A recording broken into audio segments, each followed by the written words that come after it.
ఏపీలో ప్రభుత్వం మారింది.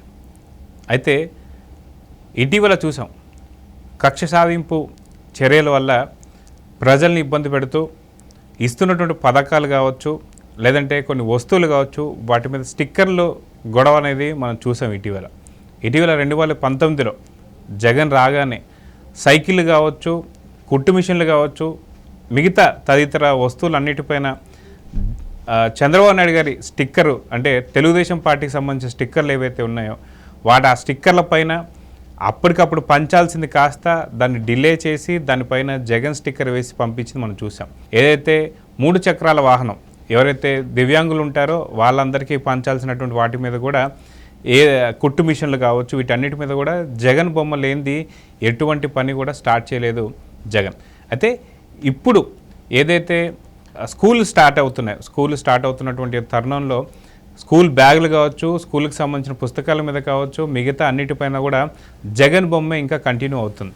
వాస్తవానికి చెప్పాలంటే దీన్ని జగన్ ఉండుంటే ఖచ్చితంగా స్టిక్కర్లు మార్చిన తర్వాత మాత్రమే పంపిణీ జరిగేది. కానీ ఇప్పుడు అది కాకుండా పంపిణీ అనేది జగన్మోహన్ స్టిక్కర్తోనే, బ్యాగుల పైన కూడా జగన్ స్టిక్కర్తోనే పంపిస్తున్నారు.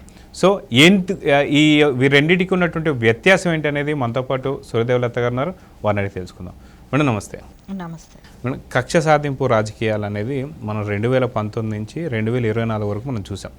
ఈ 2019 నుంచి 2024 వరకు కూడా మీరు ఏది పట్టుకున్నా సరే ఖచ్చితంగా జగన్ బొమ్మ ఉండాల్సిందే, జగన్ స్టిక్కర్ ఉండాల్సిందే, లేదా జెండా రంగులు ఉండాల్సిందే.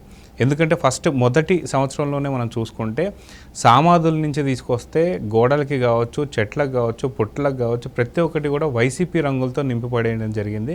మళ్ళీ హైకోర్టు మొట్టికాయలు వేసేసి వాటన్నిటికీ రంగులు తీయమని చెప్పేసి చెప్పడం జరిగింది. ఇదొక రకమైన పిచ్చి. అయితే సైకిళ్ళు కావచ్చు, కుట్టు మిషన్లు కావచ్చు, లేదా దివ్యాంగులకు త్రిచక్ర వాహనం కావచ్చు, ఇలాంటివి చాలా వరకు చూస్తాం. వీటన్నిటిపైన అంతకుముందే లోకేష్ లేదా బాబు గారికి సంబంధించినటువంటి ఫోటోలు, స్టిక్కర్లు ఉంటే వాటిని చెరగొట్టడానికి వీలు లేక వాటిపైన మళ్ళీ జగన్ స్టిక్కర్లు మనం చూసాం. కానీ ఈసారి చంద్రబాబు నాయుడు గారు జస్ట్ ఈరోజు ఇంకా పూర్తిగా ఆయన ఇంకా బాధ్యతలు చేపట్టక ముందే ఆయన చెప్పిన చాలా విలువైన మాట ఏంటంటే, బ్యాగుల మీద కానీ స్కూల్ పిల్లలకు సంబంధించిన వస్తువులన్నింటి మీద కూడా జగన్మోహన్ రెడ్డి స్టిక్కర్ ఉంది, అయినా దాన్ని ఏం చేయాలన్నప్పుడు ఏమీ అవసరం లేదు, అంతే పంపించేయండి, పిల్లలకి సకాలంలో స్కూల్ స్టార్ట్ అవ్వాలని చెప్పేసి అన్నారు. ఈ రెండింటి మధ్య వ్యత్యాసాన్ని మీరు ఎలా చూస్తారు, మీరేం చెప్తారు? జగన్మోహన్ రెడ్డి మనం చూస్తే ప్రతిసారి కూడా ఆయన చెట్లు పుట్లకే కాదండి, సచివాలయాలకు కూడా వేసేసాడు.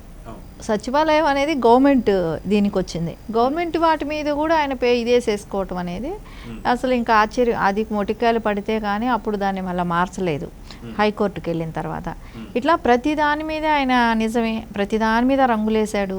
సో పాస్బుక్ల మీద ఆయన ఫోటో పెట్టుకోవటమే కానివ్వండి, మనం ఈసీ వెళ్ళి మనం తీసుకుంటే అక్కడ కూడా ఆ బాండ్ పేపర్ మీద కూడా అతని ఫోటోతో కలిపి రావటం అనమాట ఆ పేపర్స్ మీద. సో ఇంకా ఏ రకమైన పైశాచిక ఆనందమో ఏంటో తెలియదు కానీ ఆయన ఫోటో అనేది ప్రతి వాళ్ళ చేతుల్లో, ప్రతి వాళ్ళ ఇంట్లో ఉండాలనుకున్నాడో ఏమో. అంటే జనరల్గా అభిమానం ఉంటే పెట్టుకోవటం వేరు ఫోటోని, అట్లా కాదు బలవంతంగా ప్రజల మీద రుద్దటం. సో ఆయన ఫోటో ప్రతి ఇంట్లో నేను ఉండాల్సిందే అన్నట్టు చేశాడు. ఎందుకంటే ఆస్తి అనేది కంపల్సరీ అందరికీ ఉంటుంది. సో ఆ పత్రాలు కావాలనుకున్నప్పుడు ఖచ్చితంగా పేపర్లలో కూడా ఆయన ఫోటో ఉంటే వాళ్ళ ఇంటికి చేరుతాయి. సో అంటే ఇప్పుడు కొంచెం ఎవరైతే పథకాలు తీసుకుంటున్నారో అలాంటి వాళ్ళకైతే ఓన్లీ వాళ్ళు తీసుకునే పథకాల మీద ఆయన ఫోటో ఉండటమో ఏదో ఉండొచ్చు. పథకాలు ఏమి తీసుకొని గవర్నమెంట్ మీద ఏ రకమైన ఆధారం అవసరం లేని వాళ్ళు ఉంటారు కదా, వాళ్ళకైతే ఆస్తులు ఉంటాయి కదా. సో వాళ్ళ ఇంట్లో కూడా నేను ఉండాలనే దాంతో ఆయన ఆ రకంగా తీసుకెళ్ళటం, పాస్బుక్ల మీద అన్నీ చేయటం అనేది జరిగింది. సరే, గత ప్రభుత్వంలో ఏదైతే మీరు చెప్పినట్టే అన్నీ ఏవేవైతే కుట్టు మిషన్లు పెంచాల్సి ఉంది, పిల్లలకి సైకిళ్ళే కానివ్వండి, వికలాంగులకి 3 చక్రాల వాహనాలే కానివ్వండి, ఇవన్నీ ఇవ్వాల్సిన టైంలో వాటి మీద స్టిక్కరింగ్ ఉండింది. కానీ వాటి మీద కూడా కవర్ చేసుకొని ఆయన ఫోటోలు మార్చుకొని సో వాటిని మళ్ళీ పంచడం జరిగింది. కానీ ఈరోజు నారా చంద్రబాబు నాయుడు గారు స్కూల్ బ్యాగ్స్ పిల్లలకి ఇచ్చే వీటి మీద అన్నిటి మీద కూడా జగన్మోహన్ రెడ్డి బొమ్మ ఉన్నా కానివ్వండి, వాళ్ళ పార్టీ లోగో ఉన్నా కానీ పర్లేదు ఇచ్చేసేయండి. సో అంటే ఇక్కడ రాష్ట్రం ముందే కష్టాల్లో ఉన్నట్టే. అక్కడ సో ఇప్పుడు ప్రజాధనాన్ని వృధా చేయటం కానివ్వండి, ఆయనకు ముందు ఫస్ట్ నుంచి కూడా ప్రజాధనం ఎక్కడ ఎంత జాగ్రత్తగా, ఇంట్లో మనం అయితే పొదుపుగా ఎంత జాగ్రత్తగా చేస్తారో రాష్ట్రంలో కూడా అంత జాగ్రత్తగా ఎక్కడ అవసరం లేదని చూసి జాగ్రత్తగా పైసా చూసి ఖర్చు పెట్టే వ్యక్తి. అవసరం లేని ఇప్పుడు ఓన్లీ పబ్లిసిటీ కోసం ఖర్చు పెట్టడం అనేది అనవసరం. మనం నిన్న కూడా చూసాం, లోకేష్ గారు తిరుమల వెళ్ళిన సందర్భంగా కూడా ఆయన అన్నారు కదా, పరదాలు వేయకండి, మాకు అవసరం లేదు పరదాలు అని అన్నారు. అంటే పరదాలు వేసేదానికి పరదాలు కూడా తెప్పించుకొని పరదాలకు ఒక ఖర్చు పెట్టాడు. అంటే ఆయన వెళ్ళేంత కారు వెళ్ళేంత దూరం కూడా పరదాలు కదా. సో ఇవన్నీ ఎంత ఖర్చులు, సో వాళ్ళకి మెయింటెనెన్స్లు ఎంత, వాటికంతా ఖర్చులు ఎంత. అంటే ఒక సీఎం ఇంట్లో నుంచి బయట వచ్చిన దగ్గర నుంచి ఆయన వెళ్ళేంత దూరం పరదాలంటే ఏ రకమైన ఇబ్బందులు ఉంటున్నాయో తెలుస్తుంది కదా మనకు. ఖచ్చితంగా వీటికన్నిటికీ చూస్తూ ఉంటే ఇప్పుడు బాబు గారు ఆలోచించిన విధానం అనేది ప్రతి పైసాని కూడా జాగ్రత్త చేయాలి. సో ఏపీకి మనం ఆయన వంతు ఎంతవరకు మనం కష్టపడి ఎంతవరకు సేవ్ చేసి మనం రాష్ట్రంలో ఇట్లాంటి దుర్వినియోగంగా ఖర్చులు పెట్టనివ్వకుండా మనం సేవ్ చేయాలి అనే ఆలోచనతో ఆయన వెళ్తున్నారు అనేది మనకి ఇక్కడ కనపడుతుంది, మనం చూస్తున్నాం కూడా. ఇది అయితే లాస్ట్ ఏదైతే ఎలక్షన్స్కి కరెక్ట్గా ఒక నెల ముందు తీసుకొచ్చినటువంటిది ఏదైతే ఉందో ల్యాండ్ టైటిలింగ్ యాక్ట్, ఈ ల్యాండ్ టైటిలింగ్ యాక్టే పూర్తిగా ముంచేసిందని చెప్పేసి ఇప్పుడు వైసీపీకి సంబంధించి ఓడిపోయిన ఎమ్మెల్యేలు అందరూ కూడా అదే చెప్తున్నారు. మేము ఎన్నోసార్లు చెప్పాము కానీ అక్కడ సజ్జల కానీ జగన్ కానీ వినలేదు, ఫోటోలు ఎందుకు అని చెప్పేసి అన్న తర్వాత కూడా వాళ్ళు ఏం పట్టించుకోలేదు. ఇప్పుడు చూసారు ఎలాంటి పరిస్థితి వచ్చిందో అని చెప్పేసి అంటున్నారు. ఆఖరికి సరిహద్దు రాళ్లపైన కూడా జగన్ బొమ్మ కావచ్చు, లేదా పత్రాలపైన బొమ్మ కావచ్చు, లేదా పాస్ బుక్కుల మీద బొమ్మ కావచ్చు. అయితే ఇవన్నీ చూసిన తర్వాత కొంతమంది పొలిటికల్ అనలిస్టులు కావచ్చు వీళ్ళందరూ అంటుంది ఏంటంటే జగన్ బొమ్మే జగన్ని మింగేసింది అని చెప్పేసి అంటున్నారు. సో నిజంగా అంత పబ్లిసిటీ పిచ్ ఉండడం వల్లే, ఎందుకంటే గతంలో చూసుకుంటే అన్న ఎన్టీఆర్ ఎలాగా జస్ట్ 9 నెలల్లో ఆయన ఎందుకని వచ్చాడు ఫామ్లోకి అంటే ఖచ్చితంగా ఆయనకి సంబంధించిన సినిమాలు కావచ్చు ఇవన్నీ ఉన్నాయి కాబట్టి ప్రతి ఒక్కరి ఇంట్లలో కూడా ఖచ్చితంగా ఎన్టీఆర్ గారి బొమ్మ ఉండేది. ఆయన కృష్ణుడి రూపంలోనో రాముడి రూపంలోనో వెంకటేశ్వర స్వామి రూపంలోనో ఉండేది. సో కాబట్టి అంత పెను మార్పు వచ్చేసిందని చెప్పేసి అయితే అప్పట్లో అన్నారు. అయితే అదే కాన్సెప్ట్ ఫాలో అవ్వడానికి ఏమో తెలియదు కానీ జగన్ ప్రతి ఒక్కరి ఇంట్లో తన స్టిక్కర్ ఉండాలి, తన మొహం కనిపిస్తుండాలి, తన మొహం చూసిన ప్రతిసారి మళ్ళీ తనకే బటన్ నొక్కుతారని చెప్పి అనుకున్నాడు. కానీ ఎక్కడ నొక్కలేదు. సో పబ్లిసిటీ పిచ్ ఉండడం కావచ్చు, లేకపోతే ఇంట్లో ప్రతి ఒక్కరి ఇంట్లో బొమ్మ ఉంటే గెలుస్తారా లేదా అనేది మనకి గత ఎన్నికల్లో మనకు అర్థమైపోయింది. సో కానీ చంద్రబాబు నాయుడు గారికి ఒకటి ఏంటంటే అభివృద్ధి చేయాలి, పనులు జరగాలి, ఇవన్నీ జరిగితేనే మనకి మేలు జరుగుతుంది, ప్రజలు గ్రహిస్తారని చెప్పి అనుకున్నారు. సో రెండిట్లో వీళ్ళిద్దరిలో ఇదే తేడా అనుకోవచ్చు అంటారా? ఇప్పుడు ఎన్టీఆర్ గారితో పోల్చుకోవటం ఎంత హాస్యాస్పదంగా ఉంటుంది. జగన్మోహన్ రెడ్డి ఏం సాధించాడు, ఏం చేశాడు, అసలు ఆయన ఏ రకంగా అయినా ఎన్టీఆర్ గారితో పోల్చుకునే ఇది కాదండి. మనం అక్కడ తప్పుగా ఆ ఈక్వేషన్స్ కూడా చాలా తప్పుగానే అనిపిస్తుంది. ఎన్టీఆర్ గారు ఆయన స్వయం కృషితో పైకొచ్చారు, సినిమాలు అన్నీ చేశారు, ప్రజల గుండెల్లో అప్పటికే ఆయన చిరస్థాయిగా నిలిచిపోయారు. అలాంటి వ్యక్తి అంటే ఆయన ప్రజలకి బలవంతంగా రుద్దలేదు ఎక్కడ ఆయన ఫోటో పెట్టుకోమని. వాళ్ళకి నచ్చి దేవుడు అంటే ఇలా ఉంటాడనే ఒక రూపంలో వాళ్ళు కళ్ళు మూసుకొని దండం పెట్టినా కూడా శ్రీకృష్ణుడు అన్నా రాముడు అన్నా ఎన్టీఆర్ గారే కళ్ళ ముందు ఉన్నట్టు అనిపించేసేస్తుంది. సో అది వాళ్ళ ఓన్ చేసుకున్నారు ఆ పద్ధతిని. సో ఇక్కడ అది కాదు కదా, ఇక్కడ బలవంతంగా నేను నీ ఆస్తి పేపర్ల మీద నా ఫోటో ఉండాల్సిందే.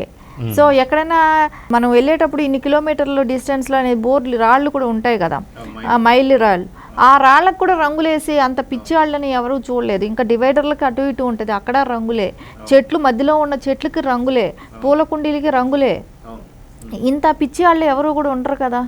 సో ఇది పిచ్చి ఆనందమా ఏంటో తెలియదు కానీ ఆయనకి.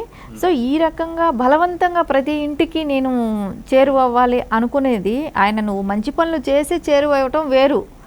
సో ఇప్పుడు నారా చంద్రబాబు నాయుడు గారిని చాలామంది ఓన్ చేసుకుంటారు, చాలామంది ఇళ్లలో ఫోటో ఉంది, కానీ ఎందుకు వాళ్ళకి దగ్గరగా వెళ్ళారు కాబట్టి.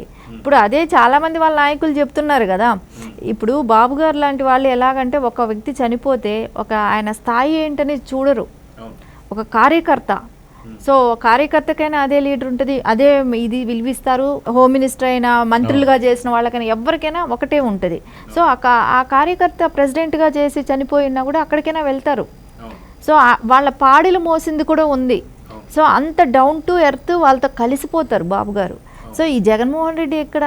సో గెలిచిన దగ్గర నుంచి పరదాలు. సో ఓన్లీ ఆయన ఒక్క రాజకీయంలో నేను ఒక సీఎం హోదాలో అనుభవించాలి అనే ఒక్క దానికోసం ఆయన పాదయాత్ర చేశాడే కానీ అప్పుడు ఒక్కటి జనాల్లో ఏమైనా కొంచెం కలిశాడు కానీ అది కూడా పెయిడ్ ఆర్టిస్టులను పెట్టుకొని వాళ్ళ మీద చేతులు పెట్టడం, వాళ్ళకి ముద్దులు పెట్టడం, ఇవన్నీ చేసింది. వాళ్ళ బుగ్గలు పట్టుకుంటే ఇవన్నీ చేసింది. ఒక రోజుకి ఇంతమందిని అక్కడ నిలబెడతారు. సో వాళ్ళని చేతులు పెట్టడం, ముద్దులు పెట్టడం ఇలాంటివి అంతా అప్పుడు ఐపాక్ టీం ఏదైతే రెడీ చేసి పెడితే ఆయన నడిచిన రోజులు నడవటం, ఒక evening time, morning time, starting time, ending టైంలోనూ అలాంటి వాళ్ళని ఒక 10 మందిని పెట్టడం, వాళ్ళతో ఒక 4 ఫోటోలు దిగటం, అంతే జరిగింది. సో బాబు గారిది అలా కాదు కదా. ఆయన మండుట ఎండలో నిలబడి మాట్లాడేవాళ్ళు. సో ఆయనది ప్రతి కష్టం ప్రజలందరూ అపోజిషన్ వాళ్ళు చెప్పుకుంటున్నారు కదా. ఈరోజు ఓడిపోయిన తర్వాత నారా చంద్రబాబు నాయుడు గారు ఈ రోజుటి వరకు కూడా ఆయన పడుతూ లేస్తూ ఉన్నాడంటే కారణం ఏంటనంటే ఆయన ప్రజల్లో ఉన్నాడు. సో అది ఫోటో పెట్టుకున్నంత మాత్రానే ప్రజలు గుర్తిస్తారు, ఫోటో మూలానే ప్రజల మనసులో ఉంటారు అనుకునేదైతే అవివేకం అది. సో అది మనకి ఇప్పుడు ఖచ్చితంగా చంద్రబాబు నాయుడు గారు అని అంటేనే సో ఆయన ప్రజల్లో ఉన్నాడు కాబట్టి ఆయన ఇప్పటికి కూడా ఆయన చాలామంది ఇళ్లలో ఆయన ఫోటో పెట్టుకున్న వాళ్ళు కూడా ఉన్నారు. అది ప్రజలకి కావాల్సింది. అంతేగాని జగన్మోహన్ రెడ్డి బలవంతంగా వాళ్ళ ఇళ్లలోకి వెళ్ళి నా ఫోటో పెట్టుకోండి అన్నట్టు ఉంటుంది ఇది. అయితే చూసుకుంటే స్కూల్ పిల్లలకి వాళ్ళ బ్యాగుల పైన జగన్మోహన్ స్టిక్కర్తోనే పంపించేయడాన్ని సో ఖచ్చితంగా చంద్రబాబు నాయుడు గారు తీసుకునే ఈ డెసిషన్ని ఎలా చూడాలంటారు? అంటే ప్రజాధనం వృధా అవ్వకూడదు ఇక్కడ. సో ప్రజలకు ఏం కావాలో అది మనం చేయాల్సిన అవసరం ఉంది. సో ఇప్పుడు దాని మూలాన బ్యాగ్స్ ఆపేస్తే ప్రజలు ఇబ్బంది పడతారు. సో వాళ్ళకి ఆ నీడ్ ఉంది, అవసరం ఉంది, బ్యాగ్స్ అనేది అవసరం ఉంది. సో అలాంటి సైకో ఆనందం పొందేవాళ్ళు కాదు కదా బాబు గారు. ప్రజలకు ఏం కావాలో చేసేవాళ్ళు ఆయన. సో ప్రజలు ఇబ్బంది పడతా ఉంటే చూసే వ్యక్తి కాదు కాబట్టి ఖచ్చితంగా వాళ్ళ అవసరాలను గుర్తించారు కాబట్టి వాళ్ళకి ఆ బ్యాగులు ఇచ్చేసేయండి. బ్యాగులు ఆపటం మూలాన కాదు, దానికి ఖర్చు పెట్టి మన స్టిక్కరింగ్లు వేయాల్సింది కూడా పని లేదు. సో వాడుకోనివ్వండి. సో మహా అయితే ఎన్ని రోజులు ఉంటాయండి బ్యాగులు? సంవత్సరం 2 ఏళ్ళు ఉంటే పోతాయి. సో తర్వాతైనా మనుషులు గుండెల్లో ఉండాల్సిన అవసరం. కానీ ఈరోజు ఎలాగో గవర్నమెంట్ తెలుగుదేశం ఉంది. సో ప్రజలందరికీ రోజు చూస్తే పేపర్లో చూసినా ఎక్కడ చూసినా పిల్లలకైనా తెలిసే అవకాశం ఉంది. అంటే ఆయన ఉద్దేశం ఏంటంటే పిల్లలకి స్కూల్స్కి వెళ్ళే పిల్లలకి నేనే సీఎం అనేది ఒక ఐడియా ఉంటుందని బ్యాగుల మీద ముద్రించుకొని ఉంటాడు. అది పిల్లలకి ఆ మైండ్లో పెట్టచ్చు కదా అనేదానికి. సో ఈవేళ రేపు పిల్లలు చాలా స్మార్ట్, ఎవ్వరు కానీ వాళ్ళకి నాలెడ్జ్ ఉంటుంది. సో టీవీల్లో రోజు కనపడుతుంటారు, న్యూస్ పేపర్లో చూస్తుంటారు. సో అందుమూలాన వచ్చే నష్టం ఏమీ లేదు. బ్యాగులు ఇచ్చేసినంత మాత్రాన బ్యాగుల్లో వాళ్ళ ఇది ఉన్నది కూడా మనం నష్టంగా ఆలోచించాల్సిన పనిలా బాబు గారు ఏ నిర్ణయం తీసుకున్నా ఆయన చాలా ముందు చూపుతో చాలా జాగ్రత్తగా ఆలోచించే తీసుకుంటారు. పిల్లలపైన రాజకీయాలు వద్దు అనుకునే ఇలాంటి పని చేస్తున్నారంటే ఏమంటారు? అంటే రాజకీయాలు స్టిక్కరింగ్ పెట్టకూడదు అనేది వాళ్ళు తీసుకోవాల్సిన నిర్ణయం అది. కానీ గత ప్రభుత్వం పిల్లల మీద కూడా రాజకీయాలకు తీసుకెళ్లారని అంటే అది కరెక్ట్ కాదు. సో పిల్లల మనసులో కూడా ఇప్పటి నుంచే చిన్నపిల్లలు 1వ తరగతి నుంచి వాళ్ళని ఇలాంటి ఆలోచనలకి దారి తీపిస్తున్నారు అని అంటే అది కరెక్ట్ పద్ధతి కాదు. సో చూద్దాం మేడం, ఖచ్చితంగా ఏదైతే బాబు గారు తీసుకున్న మొదటి నిర్ణయమే చాలా సంచలనం రేకెత్తించింది. ఎందుకంటే చంద్రబాబు నాయుడు గారి గవర్నమెంట్లో జగన్మోహన్ స్టిక్కర్లు ఉన్నా పర్లేదు అని చెప్పేసి అనుకోవడం అది అభివృద్ధికి ఫస్ట్ సంకేతం కింద భావించాలి. సో రాను ఈ 5 ఏళ్లలో ఇంకా మంచి అభివృద్ధి చెందాలని, మంచి డెవలప్మెంట్ రావాలని చెప్పి కోరుకున్నాం. నమస్తే.